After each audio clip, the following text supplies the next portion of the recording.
네, 고성급 칼럼. 한동훈 이재명 회담. 네, 하루 만에 바닥. 이재명이가 뭐 비공개 대화 회담 부분에서 뭐 한동훈이하고 상당한 공감을 이뤘다. 뭐 신속히 뭐 성과를 내겠다. 이게 여러분 둘이서 만나서 뭔가 몇 가지라도 의미 있는 합의를 했다 그러면 그 합의를 갖고 선전을 하는 게 돼 있어요. 그거는 우리 자유파건 저 종북주사파건 성과가 있으면 성과를 중심으로 뭐 회담이 굉장히 의미가 있었다. 뭐 마침내 협치의 문을 열었다 이래요. 하나도 합의된 게 없으니까 만난 게 의미 있다 이러고 되는 거예요. 만난 게 의미 있다. 하나도 없는데 뭔가 뭐 하여튼 좀 광을 내야 될 것 같으니까 내용도 없는 비공개 회동에서 한동훈이하고 공감을 이뤘다는 거예요. 뭘? 아무것도 없어. 원래 이거 이를테면은 대통령과 여야 대표들이 밥을 먹는 자리가 있어요. 뭐 그러면 한 2시간 밥을 먹었다고 칩시다. 그 자리에서 근데 서로 다 아는, 서로 다 듣고 있는 자리에서는 딴소리 못 하잖아요. 그래서 이 야당 대표라는 자가 꼭 저 대통령 비서실장이나 뭐 이걸 통해 갖고서 잠깐이라도 좋으니까 따로 뭐 창가에서라도 좋으니까 차 한잔 좀 하는, 그냥 한 10초면 됩니다. 뭐 그래야 대통령이 뭐 그렇게까지 하니까 하고 따로 불러서 식초 한 10초나 뭐 3분이나 뭐 했다고 칩시다. 이거 갖고 장사하는 겁니다. 나가서 아무도 모르잖아. 아무도 모르잖아. 그 대통령과의 그 10초 또는 대통령과의 그 1분, 그때 제가 무슨 대단히 중요한 얘기를 한 것처럼 폼을 잡으면서 근데 말은 못 하잖아. 내용이 없으니까.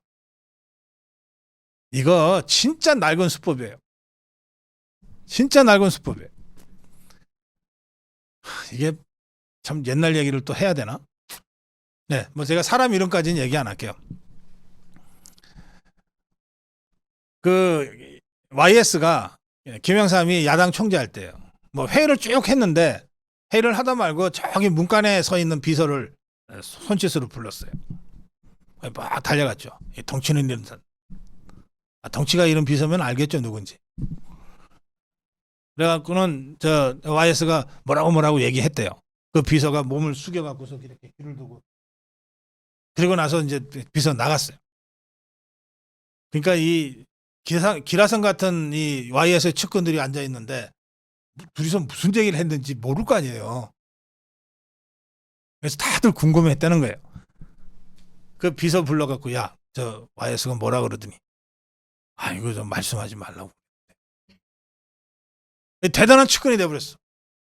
이자가 나중에 이제 국회의원이 된 다음에 술자리에서 얘기를 했다는 거예요. 그때 그 YS가 뭐라 그랬습니까? 야, 더우니까 저 선풍기 좀 더 좀 세게 틀라. 이게 정치예요, 이게. 아니, 이재명이하고 한동훈이하고 뭐 1시간 반 동안 뭐 공개적으로 했다며. 그래 놓고서 합의문 작성하고 무슨 공동 뭔지 입장문인지 발표하고 있는 그 자리에 둘이 앉아갖고 뭔 얘기를 그렇게 했겠어요. 뭔 얘기를. 결렬되고 다 뭐 뻔한 건데. 그거 갖고 장사하는 거예요, 그거 갖고. 뭔가 대단한 뭐 좀 있는 것처럼. 이게 벌써 수십 년 전에 낡은 수법들 아닙니까? 자, 그건 그거고.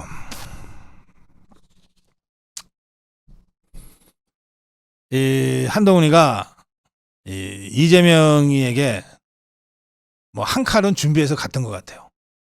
그게 뭐냐면 갑자기 이 사법 리스크 얘기를 한 거 아닙니까? 1심 재판 결과가 나오면 승복해야 된다 그러면서. 예. 그러니까 이제 한동훈이가 불쑥 그 얘기를 끄집어내니까 이재명이 좀 당황했을 거예요. 예. 그러니까 한동훈이가 벼르고 별로서 준비해 간 게 사법 리스크예요. 예. 이재명 사법 리스크를 불쑥 꺼낸 거죠. 자, 그런데 그거는 이제 짧은 단건 같은 거고요. 그것도 다 아는 거잖아요, 사법 리스크. 실제로 이 자리에서 이재명이가 그 폭탄을 던진 건데 그게 뭐냐면 계엄령 준비하는 거. 나 그런 얘기 들었다. 하면서 계엄령 준비한. 이게 폭탄이었어요. 그런데 이 한동훈이 준비해간 단검, 사법 리스크라는 단검은 이재명이가 당황했지만 어쨌든 눈치면서 대응을 했어요. 그런데 이재명이가 던진 폭탄, 이 계엄령이라는 폭탄은 한동훈이가 전혀 대응을 하지 못했어요. 그냥 듣고 앉았어. 그리고 하루 좀 지나니까 이게 심각한 상황인 걸 알게 된 모양이에요. 그래서 최고위원 회의에서 한동훈이가 길길이 이재명이를 이제 비난하게 됩니다. 자, 한동훈의 말은 이렇습니다. 계엄령 준비 의혹 제기에 대해서 근거를 제시하라. 그 사실이 아니라면 국기문란에 해당한다. 이게 한동훈의 말입니다. 근데 이게 현장에서 얘기였어야지. 현장에서 이재명이가 뭐 계엄령을 준비하고 뭐 그걸 국회가 무력화시키지 않도록 뭐 국회의원들을 뭐 연금하는 계획이 있다는 말이 있던데라고 할 때 잠깐만 근거가 있는지 있으면 제시하라. 바로 그 자리에서 멱살을 잡아야지. 이게 하루 지났어. 폭탄이 빵 터졌는데 그것도 모르고 하루 지나서 언론을 보니까 이게 심각한 거예요. 그러니까 뒤늦게 사실이 아니면 국기문란에 해당된다. 이미 이재명이는 폭탄 던지고 저기 저만큼 가버렸는데. 한동훈의 말은 이렇습니다. 이 정도면 민주당이 우리 모두 수긍할 만한 근거를 갖고 있을 것이라 생각한다. 맞는다면 심각한 일 아닌가. 근거를 제시해달라. 차차 알게 될 거다. 그건 너무 무책임한 이야기다. 내 귓속에 도청장치가 있다는 이야기와 다를 바 없다. 뭐 말을 이렇게 뱅뱅뱅뱅 돌려가면서 증거 있냐? 한마디 해야지. 계엄령 준비하고 있다고 이재명이가 떠들면 당신 그거 증거 있는 얘기야? 현장에서 박아버려야지. 아까 우리 시청자께서 샵 3333-3010으로 그 보내신 문자가 그거 아닙니까? 어떻게 그걸 그냥 듣고 앉았냐고. 그 자리에서 자리를 박차고 일어나든지 증거가 있나 하고 호통을 치든지 해야지.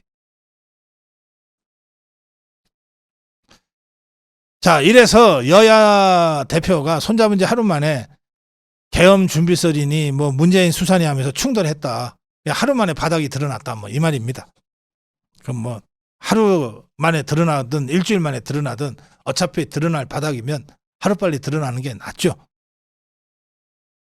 김재원은 이렇게 얘기했습니다.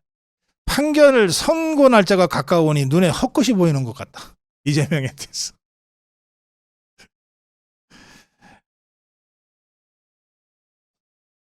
권성동이 뭐라고 한마디 했어요? 궁예에 관심법을 보는 것 같다. 예, 그런데 제가 여러 번 인용해서 전해드렸는데 대통령실에 정혜전 대변인이 아주 잘합니다. 정혜전 대변인의 논평은 이렇습니다. 무책임한 선동이 아니라면 이재명은 당 대표직을 걸고 말아라. 자신 있으면 당 대표직 걸고 말아라. 날조된 유언비어를 대한민국 공당 대표가 생중계로 유포한 사실에 경악을 금치 못한다. 손톱만큼 근거라도 있으면 말하라. 계엄 괴담으로 자유민주주의 수호하는 대통령을 음해하는 민주당의 노림수는 도대체 무엇인지 묻고 싶다.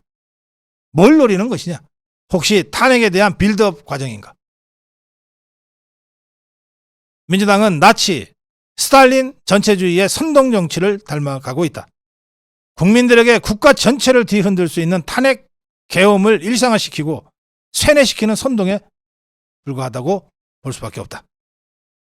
근거조차 없는 계엄론으로 국정을 마비시키려는 야당의 계엄농단, 국정농단에 맞서 윤석열 정부는 단호히 대응하겠다. 네. 저는 국민의힘 쪽 논평보다는 대통령실 정혜전 대변인 논평이 훨씬 더 다부지고 매섭고 당당하다고 생각합니다. 네, 그래서 결국 뭐 한동훈이 이재명이 뭐 회담을 하니 많이 그러고서 한 열흘 가까이 이러고 저러고 하다가 했는데 합의된 거 하나도 없고 계엄 선동만 늘어놓고 그것조차 현장에서 응징하지 못하고 하루 지나서야 뭐 국기문란이니 뭐니 어쨌든 이런 상태에서라면 한동훈이 이재명이는 다시 만나기는 당분간 어려워진 것 아니냐 그런 판단이 듭니다. 고성국 칼럼이었는데 결론적으로 한 말씀만 더 드릴게요. 이거 그냥 끝내려니까. 막말 나오면 현장에서 좀 응징해. 현장에서. 그거 생각해봐야 알아? 이게 막말인지 뭔지 하루 정도 생각해봐야 하냐고. 막말 나오면 그 자리에서 응징해야지. 나 이런 참. 칼럼이었습니다. 고성국 칼럼입니다. 더불어민주당 종북 주사파들이 8년 만에 계엄 의혹을 다시 끄집어냈어요. 이 박근혜 전 대통령 탄핵할 때 계엄 얘기를 끄집어내가지고 저것들이 정권 잡은 다음에 계엄 문건이라고 하는 걸 흔들어대면서 우리 자유파들을 사냥했잖아요. 그 결과 유죄받은 사람 단 한 명도 없습니다. 다 괴담이었죠. 이번에도 또다시 이 계엄설을 들고 나왔어요. 민주당이 들고 나왔는데 도대체 뭐 근거가 있냐 증거가 있냐 하다못해 그 8년 전에 흔들었던 계엄령 문건 같은 뭐 문건 쪼가리라도 하나 있냐 이렇게 국민의힘 자유우파로부터 또 언론으로부터 추궁을 받자 더불어민주당이 지금 구체적인 제보가 있다 하면서도 아직 구체적인 근거를 하나도 내놓지 못하고 있습니다. 그래서 이대로 가다가는 더불어민주당이 엄청난 역풍에 휘말릴 수 있다라고 하는 우려가 더불어민주당 안에서부터 나오기 시작했다는 보도입니다. 대통령실은 계엄설을 괴담 선동으로 규정하고 무책임한 선동이 아니라면 이재명이가 당 대표직을 걸고 말해라 이렇게 압박하고 나섰고 한덕수 국무총리는 헌법 규정에는 설사 계엄을 선포하더라도 국회가 과반으로 의결하면 즉각 그 계엄령이 해지되게 돼 있다. 실현 가능성이 전혀 없는 주장이다. 라고 일축했습니다. 또 한동훈도 사실이 아니라면 국기문란이다. 추경호도 오로지 상상에 기반한 괴담 선동이다. 자, 그런데도 더불어민주당이 이 계엄설을 거둬들이지 않고 있어요. 왜 그럴까? 그동안 탄핵으로 탄핵을 기정사실화 시켜서 윤석열 대통령을 몰아붙이려고 했는데 잘 안 됐어요. 특검으로 탄핵 분위기를 다시 고조시키려고 했는데 잘 안 되고 있잖아요. 그러니까 이제 뭐 계엄 그러면 떠오르는 거 있잖아요. 12.12, 5.18. 이 종북 주사파들의 마음의 고향과 같은 이것을 자극해서 다시 윤석열 대통령을 공격하겠다고 이 계엄을 꺼내 들었다고 저는 생각합니다. 이런 점들 때문에 추경호 원내대표가 이렇게 강력하게 비판하고 나선 겁니다. 개딸층을 결집하기 위한 수단이다. 계엄설은. 이재명 사법 리스크에 대한 방탄이다. 윤석열 대통령 탄핵 정국을 조성하기 위한 선동정치의 연장선이다. 이렇게 강력하게 비판하고 나서는 겁니다. 자, 그런데 그래도 계속 추궁을 당하니까 저 종북 주사파들이 꼬리를 빼기 시작했어요. 꼬리를 뺄 때 나서는 사람이 정성호라는 이재명 캠프의 좌장입니다. 정성호가 뭐라 그랬냐?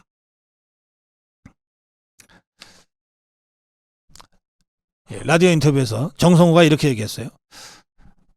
아니, 뭐 추측할 수는 있는 거고 또 그냥 얘기 좀 해보는 거 아니겠냐? 야당에서 그 정도 얘기 할 수 있는 거 아니냐? 계엄에 대한 뭐 구체적 증거가 있냐 없냐 이렇게 따지지 마라. 아니 신원식 안보실장이나 김영현 국방부 장관 후보자 같은 사람들 보면 그런 사고를 할 수 있는 사람들 아니냐. 그래서 야당에서 그런 위험성을 경고한 건데 그게 뭐 잘못됐냐. 쉽게 말해서 아무 내용도 없고 근거도 없다는 거예요. 그냥 그런 생각이 들어서 얘기했는데 뭘 그렇게 따지냐. 이런 얘기를 다른 사람도 아니고 이재명의 좌장 정성호가 라디오 인터뷰에서 했어요. 그러면서 이렇게 얘기합니다. 아니 그 윤석열 대통령이나 윤석열 정부에서 할 생각이 없으면 그러면 그런 생각도 없고 그런 상황도 아니다라고 얘기하면 되지. 뭘 그렇게 화를 내냐. 그냥 그렇게 그럴 의사도 없고 그럴 의지도 없고 그럴 상황도 아니다라고 얘기하면 끝나는 거지. 이게 무슨 특별한 얘기냐. 자꾸 왜 증거 있냐 그러고 달려드냐 우리한테. 야당이 뭐 꼭 증거 갖고 얘기하냐. 그냥 그런 정황이 느껴지고 그런 생각이 떠오르면 얘기하는 거지. 제가 근거가 있는지 없는지 내가 어떻게 알겠냐. 또 제보가 있다는 얘기가 당에서 나오는데 그게 뭐 제보라는 게 무슨 상상력 같은 거 아니겠냐. 그런 걸 가지고 이 문제를 자꾸 확대시키는 것 자체가 문제야. 자, 이쯤 되면 이쯤 되면 완전히 두 손 두 발 다 들어버린 것 아닙니까? 그럼에도 불구하고 이재명이는 아직 계엄설 괴담 유포에 대해서 한마디 후퇴도 없고 반성도 없고 사과도 없어요. 따라서 뭐 김민서이가 언제 얘기했다, 뭐 자장격인 정성호가 뭐라고 얘기했다, 이게 중요한 게 아닙니다. 저는 이재명이가 한동훈이를 옆에 세워놓고 생방송 중에 계엄설 괴담 유포를 한 것이 중요한 사건이라고 생각하는 거예요.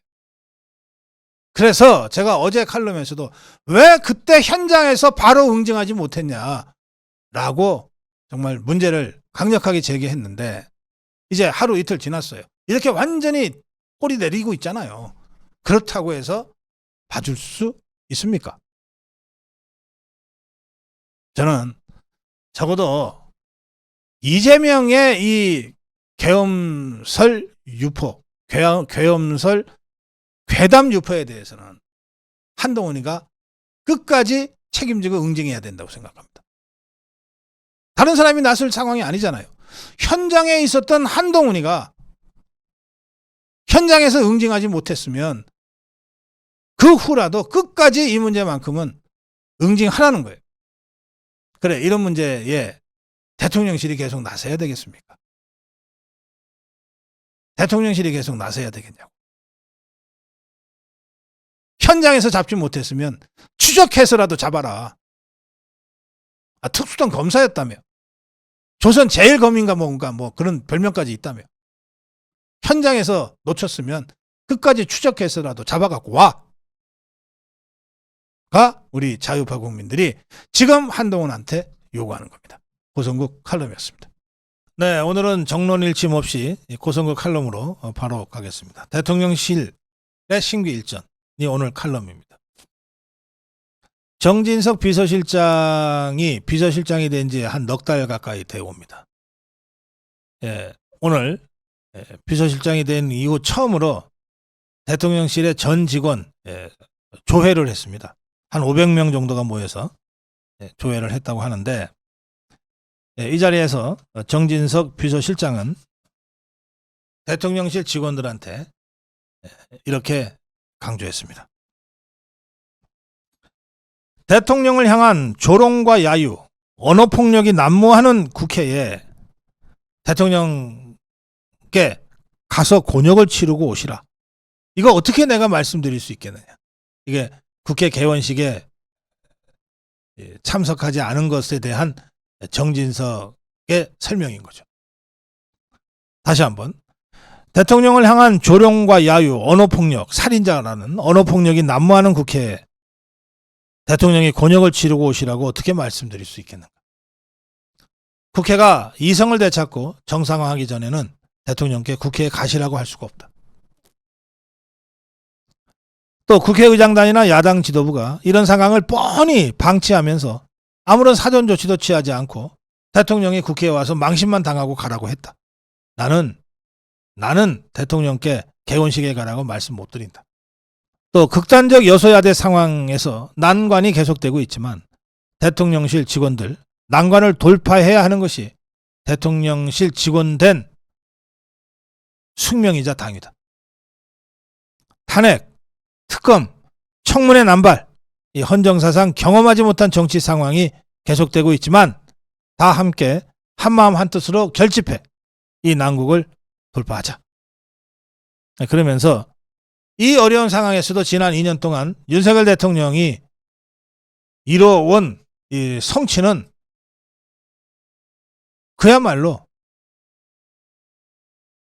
대단한 것이다.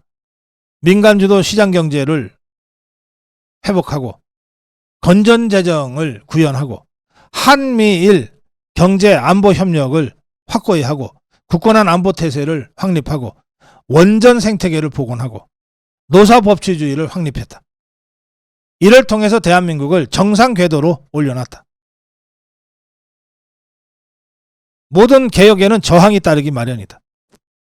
이 저항을 돌파해서 윤석열 개혁을 완성시켜야 한다. 그렇게 하기 위해서는 정책과 홍보가 결정적으로 중요하다. 대통령실 직원들이 원 보이스, 한 목소리로 최전선의 홍보 전사가 돼서 윤석열 정부의 정책을 국민에게 알리는 노력과 각오가 필요하다. 비정상적인 국회 상황을 국민들한테 알리고 윤석열 정부가 추진하고자 하는 정책의 내용을 잘 알리고 그리고 대통령을 제대로 보좌해야 한다. 정책 성과로 국민의 신뢰를 받도록 백병전을 마다하지 않아야 한다. 윤석열 정부가 성공해야 대한민국의 미래가 있다. 마지막 공직이라는 자세로 최선을 다하자. 이랬습니다. 여기서 정진석 실장이 한 말 중에 저는 백병전이라는 말에 좀 여러분들이 주목하시기를 바랍니다. 백병전은 뭐냐? 처음부터 백병전 하는 전투는 없어요. 처음부터 백병전 하지 않습니다. 처음에는 뭐 공중 폭격도 하고 저 멀리 후방에서 포 지원 사격도 하고 그렇게 해요. 탱크도 동원하고 그러다가 이제 고지전이 붙어요.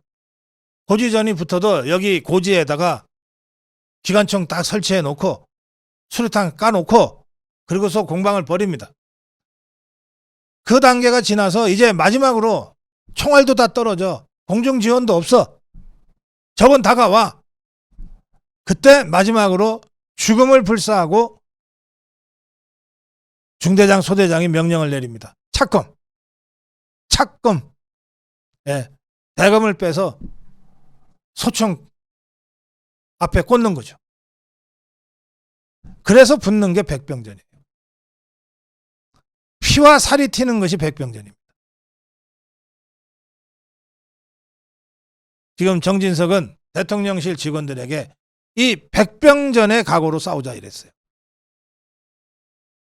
각오는 내가 높이 평가하지만 이 백병전까지 가기 전에 공중전도 있고 공중 지원 포격도 있고 탱크 돌격도 있고 다 있는데 그거 하는 데가 국민의힘이에요. 공중 지원도 없어. 포사격 지원도 없어. 탱크 한 대 제대로 지원을 안 해줘. 그런데 저 종북 주사파들이 정말 중공군식 인해 전술로 밀고 들어와. 마지막 고지 뚫리면 이 대통령이 나락으로 떨어져. 자, 우리라도 몸을 던져서 지키자. 그래서 착검하고 있는 지금 윤석열 정부의 대통령실을 제가 이렇게 묘사해서 여러분께 전할 수밖에 없는 지금의 현실이 너무 참담하고 답답합니다. 그렇지만 이게 부인할 수 없는 현실이에요. 그런데 늘 이런 이 절박한 이 비극적 드라마에는 마지막 반전이 있잖아요. 멀리서 빰빰빰빰하고 기병대가 나타나듯이. 정진석 실장이야 대통령실 직원들한테 얘기합니다. 당신들은 결코 외롭지 않다. 비록 저 국민의힘의 공중지원은 못 받아도 우리 광화문 태극기 애국 세력이 있다. 우리 자유우파 유튜브들이 있다. 그대들은 결코 외롭지 않다. 힘내라. 신기일전에서 제대로 한판 붙자. 고성국 칼럼이었습니다. 네, 고성국 칼럼입니다. 대통령 없는 정부는 없다. 오늘 윤석열 대통령은 광주로 갔습니다.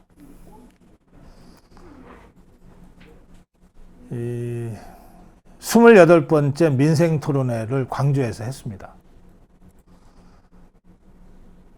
그런데 이 소식을 저희는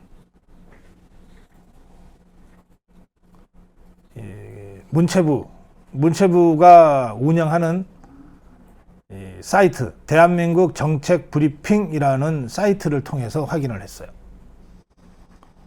그래서 그동안 윤석열 대통령의 그 민생 토론회는 저희가 빠짐없이 그 내용을 쭉 전해드렸고, 그리고 그 민생 토론회마다 윤석열 대통령이 국민에게 주고 그 지역민들에게 주고 해당 직종에 종사하는 국민들한테 주는 강력한 메시지들은 제가 빠짐없이 전해드리려고 했거든요. 그래서 이게 28번째 민생토론회다. 광주에서 열렸구나. 그래서 제가 전해드리려고 기사를 출력했어요. 문체부가 운영하는 대한민국 정책 브리핑이라는 공식 사이트에서 이 기사를 저희가 출력을 했어요. 그래서 이제 전해드리려고 제가 쭉 보는데 이게 주어가 없어. 주어가 없어요. 이런 무슨 황당한 일이? 하나, 둘, 셋, 넷, 다섯, 여섯. 6장이나 되는 오늘 광주에서 있었던 28번째 민생 토론회 관련 브리핑입니다. 정책 브리핑. 정부가 한 거예요. 공식적으로. 한 건데 이렇게 양이 많은데 사진도 2장이나 있어요. 여기 윤석열 대통령이 광주에서 민생 토론회를 주관하는 모습이에요. 그 다음에 이 뒤에 보면 또 사진이 있어요. 이거 광주 비엔날레에서 큐레이터로부터 설명을 듣는 윤석열 대통령. 사진은 이렇게 2장이 있어요. 그런데 이 6장, A4 6장에 달하는 이 긴 정책 브리핑에 주어가 없어요. 대통령은 이라고 되어 있는 게 하나도 없어요. 당연히 대통령의 메시지도 하나도 없어요. 그러면서 정책 브리핑이라고 6장이나 A4 6장이나 이걸 만든 거예요. 그래서 제가 하도 기가 막혀서 쭉 읽어봤어요. 주어는 이런 식입니다. 정부는 광주를 AI 대표 도시로 육성하기로 했다. 정부는 광주에서 국민과 함께 하는 민생 토론회를 개최했다. 과학기술정보통신부와 광주광역시는 AI 실증도시 광주 구현을 목표로 2단계 사업을 준비하고 있다. 과기정통부는 최선을 다할 예정이다. 정부는 국가산단 신속 조성을 지원한다. 정부는 공급망 전초기지를 육성한다. 정부는 광주 비엔날레를 비롯해 부산 비엔날레, 키아프 프리즈, 아트페어 등 지역 민간 역할 역량 있는 미술 행사를 연계해서 시너지 효과를 창출한다. 정부는 물순환 촉진 구역 지정 등 영산간 물순환 관리를 강화한다. A4 6장의 이 정책 브리핑이 전부 주어는 대통령이 아니라 정부는 과기정통부는 광주시는 이렇게 되어 있는 거예요. 아니 그러면 대통령 사진을 왜 써 그러면? 근데 하도 기가 막혀서 그런데 대통령의 민생토론 28번째가 기사가 안 될 수가 없다 싶어서 다시 찾아보라 그랬어요. 그래서 찾은 게 뉴시스 기사입니다. 자, 뉴시스 기사는 이렇게 되어 있습니다. 첫 줄이에요, 첫 줄. 윤석열 대통령은 5일 광주를 방문해 민주화의 도시 광주가 이제 첨단 기술 도시, 글로벌 문화 도시로 도약해서 대한민국 성장의 견인차가 되도록 해야 한다고 강조했다. 첫 문장입니다, 이게. 바로 그 다음 문장. 윤석열 대통령은 이날 광주과학기술원에서 제28차 민생토론회를 주재하고 광주 발전 비전으로 AI 모빌리티로 미래산업 선도하는 첨단 기술 도시, 문화로 빛나는 글로벌 문화 허브 도시, 시민이 살기 좋은 활력 넘치는 도시 등을 제시했다. 세 번째 문장은 윤석열 대통령은 첨단 기술 도시 비전에 대해서 AI와 모빌리티를 토대로 광주의 첨단 산업 지형을 크게 바꿔놓겠다면서 광주가 AI 산업의 토대를 잘 다지고 있다고 평가했다. 또 조금 내려가면 윤석열 대통령은 글로벌 문화 허브 도시화 비전과 관련해서 광주는 광주 비엔날레, 국립아시아 문화전당, 광주 국립박물관 등 전국에서 손꼽히는 문화예술 인프라를 갖춘 문화중심 도시다. 2027년까지 1181억 원을 들여 비엔날레 전시관을 신축하겠다고 밝혔다. 또 내려가서 윤석열 대통령은 활력 넘치는 도시 비전과 관련해서 간선 급행버스 구축을 통한 복합 쇼핑몰 교통 접근성 개선 지원, 권역 중추병원 육성, 영산간 수질 개선 및 수량 확보 통한 식수원 활용 등을 세부 지원 사업으로 소개했다. 이렇게 기사가 쭉 나가고 마지막에 이날 민생토론회에는 광주시민, 기업인, 문화예술인, 학부모, 지방시대 임원 등 80여 명이 참가해 세 가지 비전을 놓고 토론했다. 이렇게 돼 있어요. 자, 정치는 말입니다. 정치는 말이에요. 어떤 정치 기사를 봐도 그 관련 기사에 나오는 주요 인물의 메시지가 없는 기사는 기사가 될 수 없어요. 이재명이하고 한동훈이가 이재명이랑 만났다. 그러면 한동훈의 말이 나와야 되고 이재명의 말이 나와야 돼요. 그래야 이게 정치예요. 그래야 이게 메시지라고. 대통령 행사를 전하는데 어떻게 대통령은 하는 이 주어가 단 한마디도 나오지 않고 대통령의 메시지가 어떻게 단 한마디도 나오지 않으면서 정책 브리핑이라고 하냐고. 똑같은 광주에서 열린 28회 민생토론회를 뉴시스는 이렇게 전하고 있잖아. 주어 윤석열 대통령 메시지 쫙쫙쫙쫙. 그래야 윤석열 대통령이 무슨 생각으로 광주에 가서 뭘 얘기했는지를 알 거 아니에요. A4 석장 2장 반밖에 안 되는 이 기사에서 충분히 윤석열 대통령이 참석한 민생토론회 내용이 전달이 되고 있는데 정부에서 공식 문체부가 운영하고 있는 대한민국 정책 브리핑이라는 공식 사이트에 6장이나 되는 A4 6장이나 되는 분량에 단 한 번도 대통령은이라고 하는 말이 없어요. 단 한 줄도 대통령 메시지가 없어요. 그냥 행정기관이 그야말로 지루하게 늘어놓는, 따분하게 늘어놓는 행정보고서가 있는 거예요. 정부의 홍보가 이 정도 수준이면 이거 초등학생 수준 봐도 못한 거 아니에요.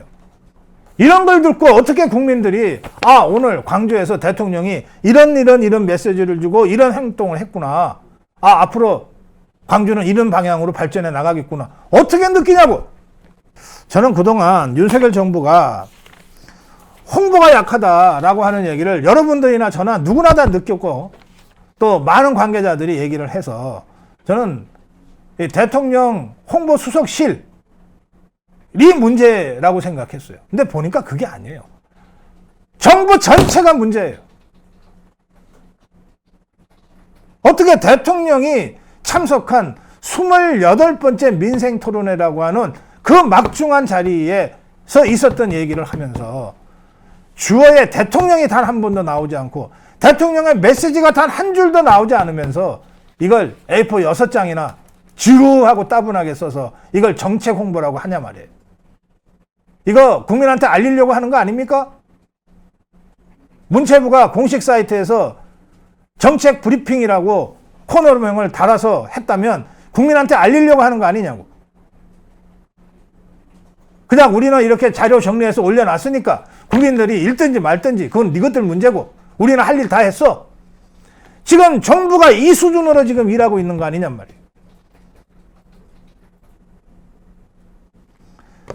대통령 없는 정부는 없어요. 지금 여러분들 100만 공무원들의 지도자는 윤석열 대통령이에요. 윤석열 대통령 없는 정책 공부가 무슨 의미가 있어요? 윤석열 대통령의 메시지가 없는 정책 브리핑이 무슨 의미가 있냐고. 대통령실만 문제인 줄 알았더니 정부 부처 전체가 문제라는 거예요.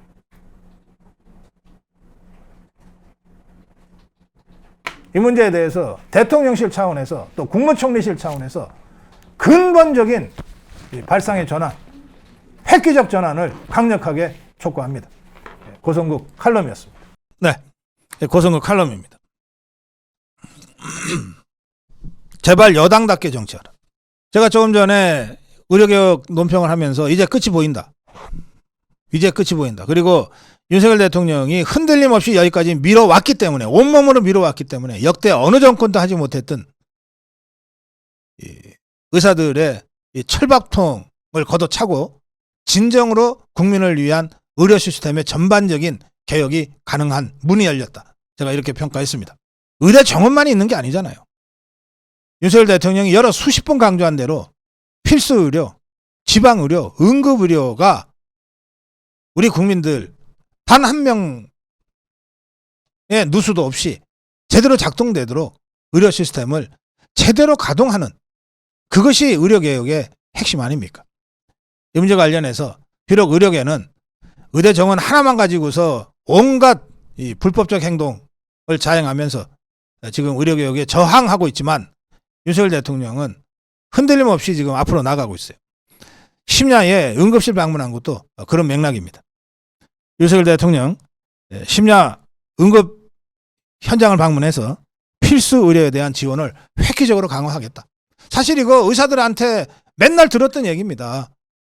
사법 리스크, 의사들이 열심히 하다가 환자가 사고가 났을 때 그 모든 리스크를 의사 개인이 떠맡게 돼서 너무 힘들다. 그 사법 리스크 원천 해소하기 위한 여러 가지 조치들 이미 여러 차례 발표됐어요. 또 이를테면 반려견 새끼 낳는 거 보다 이 사람이 그 산모가 출산하는 것과 관련해서 의료 수가가 훨씬 더 적게 나온다. 뭐 그런 얘기들 다 알고 있는 얘기들 아닙니까? 이런 것들을 해결하기 위한 여러 가지 그 종합적인 의료 개혁 방안들이 그동안 여러 차례에 걸쳐서 발표가 됐습니다. 핵심은 응급, 분만, 소아, 중증 등 필수 의료에 대한 보상이 그동안 공정하지 못했다는 거예요. 그래서 이걸 제대로 바로잡아서 공정하게 해가겠다는 겁니다. 그래서 이제 의사로서의 소명감을 가지고 정말 어려운 분야, 필수 의료, 중증 의료, 난치병 환자 이런 영역에 뛰어드는 의사들한테 그냥 그들의 인의 의사로서의 소명감에만 기대하지 않고 그게 상응하는 보상을 해주겠다. 그리고 그 의료 행위와 관련돼서 발생하는 과실이 아닌 정말 인간의 힘으로는 어쩔 수 없는 그런 의료 사고와 관련해서는 정부가 적극적으로 그 사법 리스크를 떠안아주겠다. 이게 윤석열 대통령이 몇 달 전부터 계속 강조해왔던 의료개혁의 방향입니다. 이제 그런 방식으로 조금씩 우리 의료가 앞으로 나가고 있습니다. 자, 이런 상황이에요. 근데 일을 하다 보면 가끔 일을 하다 보면 뜻하지 않게 실언이 나올 수도 있고 뜻하지 않게 국민 눈높이에 맞지 않는 얘기들이 나올 수도 있어요. 그때 질책할 수는 있습니다. 그렇다고 해서 그걸 트집 잡아서 물러나라고 주장하는 게 과연 정상입니까? 설거지 안 하면 접시 깰 일도 없어요. 이제 다음 주에 추석인데 그런 산 며느리 꼭 있죠? 예. 맏며느리 2, 3일 전부터 와갖고서 온갖 굳은 일 다 하는데 추석 당일날 딱 맞춰가지고 옷 예쁘게 입고 와서 손에 물 하나 적시지 않고 이 부모님들한테 용돈 봉투만 딱 갖다 드리고 칭찬받는 접시 깰 일 없는 그런 사람들 꼭 있잖아요, 집안마다. 근데 며칠 동안 그 물에 손 담그고 온갖 제수 음식하고 설거지까지 다 마치다 보면 접시 한두 개 깰 수 있죠. 그걸 가지고서 구박하는 시어머니처럼 그렇게 놀아서야 되겠어요? 우리 국민이? 지금 이 국민의힘의 이 지도부에 해당되는 자들이 바로 딱 그런 정말 싸가지 없는 시어머니 노릇을 지금 하려고 하고 있어요. 김종혁이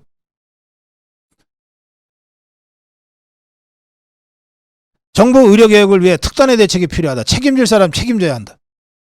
정책을 수시로 받고 정부 신뢰도를 떨어뜨리고 막말과 실언으로 국민을 실망한 데 대해서 책임을 통감하고 당사자 스스로 거취를 택하라. 이게 조규영 복지부 장관 그리고 의료 파트는 제2차관인데 박민수 제2차관 경질하라는 요구를 대놓고 하고 있습니다. 최고위원이니까 지도부죠. 김정경이가 누굽니까? 한동훈이가 없으면 아무 존재 의미가 없는 자입니다. 한동훈이 지명한 지명직 최고위원 아니에요. 그러니까 김정혁이 이 발언을 했다는 것은 사실상 한동훈의 뜻이라고 봐야죠. 그러면서 이 조규영 복지부 장관, 박민수 제2차관, 의료 담당 차관, 대통령이 결단을 내려서 잘라라 이렇게 공개적으로 주장하고 나섰어요. 나경원이도 어제 저하고 KBS 라디오 인터뷰를 하면서 같은 주장을 했어요. 신뢰관계가 이미 깨졌는데 어쨌든 갈등을 조정해야 되니까 하면서 장 차관이 실패한 부분이 있으니까 물러나게 해야 한다. 새판 짜야 한다. 이런 주장을 했습니다. 김재섭이도 박민수 2차관을 겨냥해서 이게 의정 갈등 풀어내는 정부 태도냐. 무슨 수로 국민을 설득하냐 그러면서 강력하게 물러가라고 주장했어요. 접시 깬 것을 잘했다고 할 수는 없죠. 그렇다고 접시 깬 것을 야단치려면 3일 4일 동안 혼자서 전 부치고 재수 음식하고 설거지까지 다 한 그 공을 먼저 얘기를 해주고 야 그런데 왜 접시는 왜 깨냐 이래야지.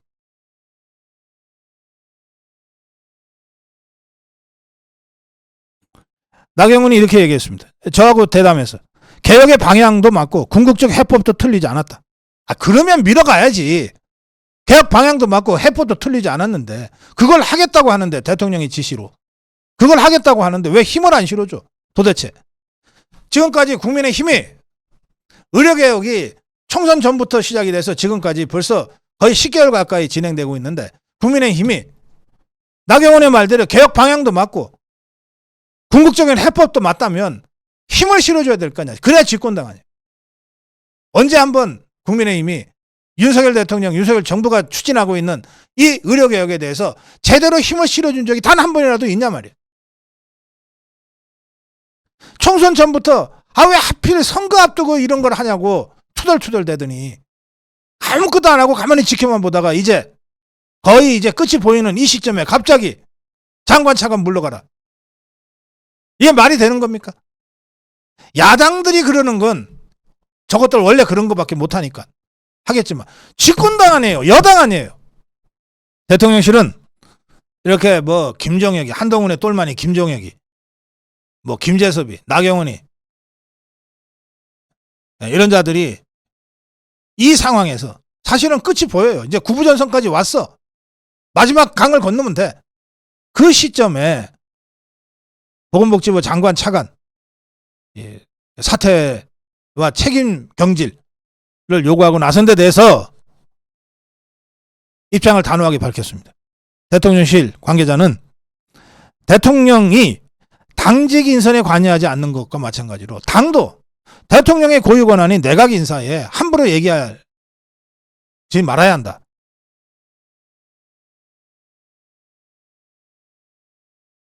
조규영 장관, 박민수 차관 경질 전혀 검토하고 있지 않다. 역시 여당 해본 사람이 좀 제대로 하는 것 같아. 추경호 원내대표. 지금 시점에 인사 문제 거론하는 것은 부적절하다. 추경호 원내대표의 공식 입장이에요. 지금 시점에 인사 문제 거론하는 것은 부적절하다.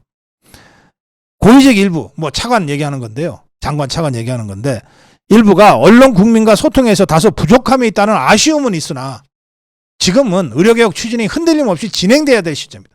그렇지. 내가 접시 깬 거 잘했다고 칭찬할 수는 없다고 నేను 얘기했어요.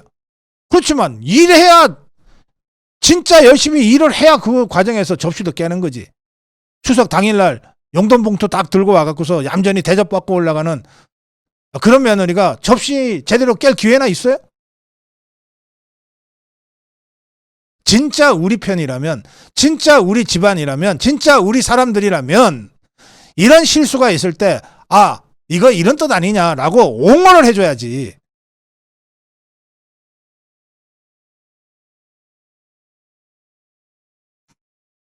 한동훈이도 중요한 임무를 맡은 공직자들이 국민께 걱정 끼치거나 오해를 사는 언행은 자제해야 한다. 이런 얘기를 틱틱 하고 다니니까 여기 조규영 보건복지부 장관, 박민수 차관 잘라야 되는가 보다. 이게 결국은 의료계의 그동안에 말도 안 되는 이 요구, 그리고 야당의 요구하고 딱 맥을 같이 하는 겁니다. 의료계가 그동안 박민수 안 자르면 대화 안 한다, 이런 식으로 고집을 부려왔잖아요. 야당도 마찬가지 아닙니까?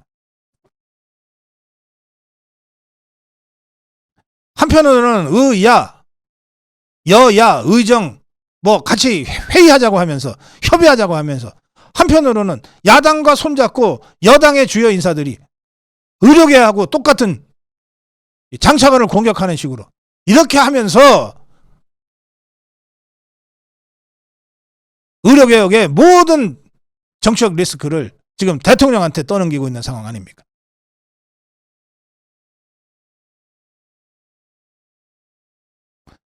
지금 이 시점, 옛날부터 이런 말이 있잖아요. 물을 건널 때 말 갈아타는 거 아니다. 강을 건너는데, 전투 중에 강을 건너는데, 말 타고 건너는데 말이 좀 마음에 안 든다고 해서 그 강 한가운데서 말 갈아타는 그런 바보가 어디 있어요? 전쟁 중에는 장수를 안 바꾼다 그랬어요. 모든 장수가 다 일당백의 용사는 못 되지만, 그래도 일단 전쟁을 맡겼으면, 그 성 함락하라고 맡겼으면 그 장수한테 마지막으로 힘을 실어줘야지.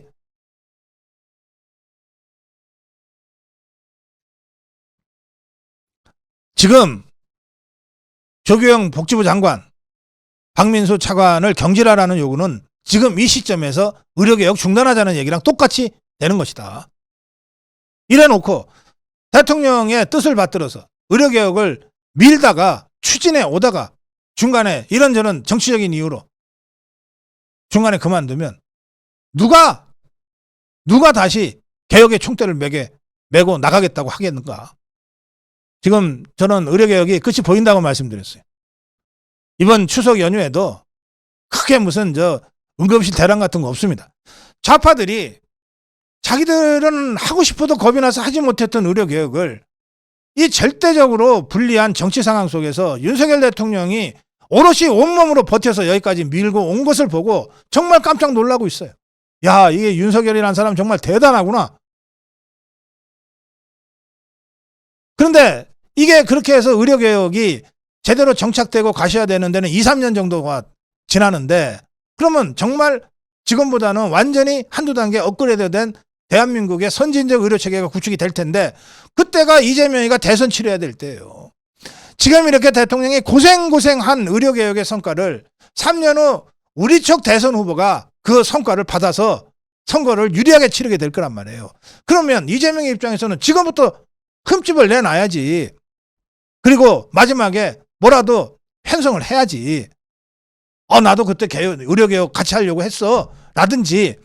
그러니까 한편으로는 사실관계에 근거하지 않은 의료실 무슨 대란이라든지 의료실 응급실 뺑뺑이 같은 사고가 무슨 계속해서 나는 것처럼 쾌담을 유포하면서 윤석열 대통령의 의료개혁에 딴지를 걸려고 그러고, 한편으로는 그래도 이게 될 것 같으니까 슬그머니 한동훈이가 쓱 열어준 여야 의정 협의체에 잽싸게 올라타는 거 아니에요. 한동훈이 이게 제정신이냐 말이에요. 가만히만 있으면 대통령이 온몸으로 밀어붙여 온몸에 대통령이 온몸에 상처를 받으면서까지 밀어붙인 이 의료개혁의 성과를 오롯이 그게 한동훈이가 될지 또 다른 누가 될지는 몰라도 우리 자유우파의 대선 후보가 그걸 받아 안고 선거를 치를 수 있는데 그래 이 막판에 이재명이한테 같은 차 차라고 문을 열어줘요? 그러니까 정무적으로는 그야말로 빵점이에요. 이런 판단이. 물론 의료개혁이라는 국민적 어떤 현안이라는 관점에서 볼 때는 아무것도 안 하고 지켜보다가 이제 다 될 것 같으니까 막판에 여야 의정 협의체라도 걸로 타려고 하는 이 정치권의 움직임을 배척할 필요는 없어요. 뒤늦게라도 깨닫고 함께 하겠다 그러니까 고맙다 같이 가자라고 해야 되지만 그러나 전략적으로 3년 후 대선을 생각하면 이렇게 온몸으로 버텨서 윤석열 대통령이 만들어낸 의료개혁의 성과를 그래 이재명이랑 나눠 갖겠다고 뭐 그런 전략이 있어 도대체. 더구나 이 장관 차관 인사는 이런 식으로 함부로 얘기하는 게 아니에요. 함부로 얘기하는 게 아니에요. 대통령의 인사권을 이렇게 함부로 시도 때도 없이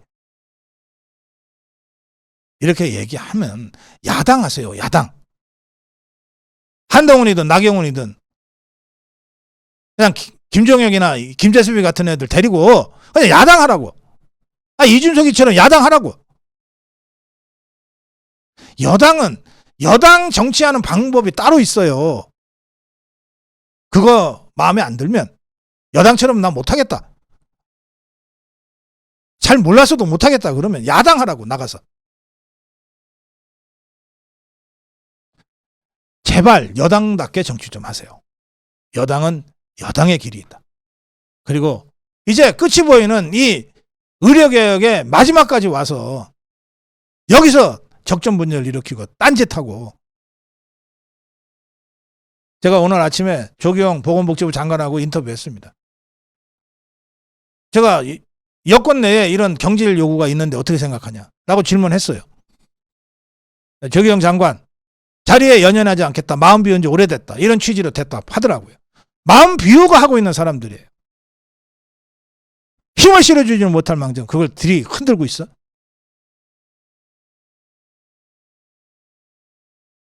제발 여당답게 정치하자. 고성국 칼럼이었습니다. 정말 제가 뼈 아프게 좌절하고 반성